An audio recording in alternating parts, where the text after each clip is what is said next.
অন্তর্বর্তীকালীন সরকারের কোনো দল নেই, তাই 12 ফেব্রুয়ারিতে গ্রহণযোগ্য নির্বাচন অনুষ্ঠিত হবে বলে মন্তব্য করেছেন জ্বালানি ও খনিজ সম্পদ, সড়ক পরিবহন ও সেতু এবং রেলপথ মন্ত্রণালয়ের উপদেষ্টা ফজলুল কবির খান। শুক্রবার সকালে দিনাজপুরের গোরে শহীদ মাঠে ভোটের গাড়ির উদ্বোধন অনুষ্ঠানে উপদেষ্টা ফজলুল কবির খান এই মন্তব্য করেন। আরও বলেন, জাতীয় নির্বাচনের পাশাপাশি একই দিনে গণভোট অনুষ্ঠিত হবে।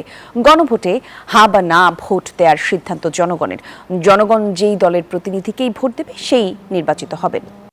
আমাদের যে অন্তর্বর্তীকালীন সরকার, আমাদের কোনো দল নাই, তো এই জন্য এই যে 12ই ফেব্রুয়ারি যে নির্বাচন সেটা হবে সম্পূর্ণ ভিন্ন।